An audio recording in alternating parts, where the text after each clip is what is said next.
Facebook ads দ্বারা কি করা হয়? ফেসবুক অ্যাডস এর মাধ্যমে আমাদের বিজনেস কিভাবে গ্রো করা যায়, কিংবা ফেসবুক অ্যাডস দ্বারা আমরা কিভাবে আমাদের বিজনেসে ডাবল সেল আনতে পারবো, সে সম্পর্কে আজকে আমি আপনাদের জানতে চাচ্ছি। আচ্ছা, ফেসবুক অ্যাডস, ফেসবুক অ্যাডস হচ্ছে এমন একটি মাধ্যম, আপনার যে পণ্যটা রয়েছে কিংবা আপনার যে ফেসবুক পেজটা কিংবা পেজের ভিতরে যে পণ্যগুলো রয়েছে সেগুলোকে মানুষের কাছে পৌঁছে দেওয়াই হচ্ছে ফেসবুক অ্যাডস। আচ্ছা, তো অ্যাডস গুলো কিভাবে পৌঁছানো যায়? তো প্রথম স্টেপ হচ্ছে আমাদের অ্যাডস এর জন্য একটি বাজেট তৈরি করতে হবে। বাজেটটা কত হতে পারে? সর্বনিম্ন $4। $4 বাংলাদেশি টাকায় কত হয়? আনুমানিক ৳500 কিংবা ৳450। তো আমাদের সর্বনিম্ন $4 মতো বাজেট রাখতে হবে। তারপরে আমাদের কি করতে হবে?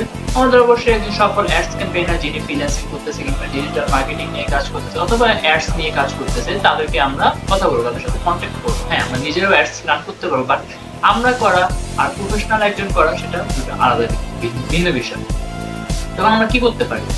তো আমাদের উপায় হচ্ছে আমাদের আগে একটি নির্দিষ্ট বাজেট তৈরি করা। এখন বাজেট সর্বনিম্ন $4 থেকে শুরু করে আপনি $100 করতে পারবেন, কোনো সমস্যা নেই। সর্বোচ্চ কোনো ডলারের কোনো বাজেটের নির্দিষ্ট দেওয়া নেই।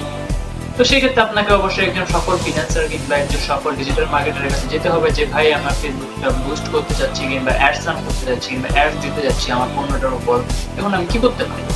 তো সেটার জন্য অবশ্যই আপনার একটি ভালো পণ্য লাগবে কিংবা ভালো কন্টেন্ট লাগবে, যেটা আর কি আসলে মানুষের পছন্দ হবে কিংবা মানুষের দিকে আকর্ষণ আর কি বাড়বে।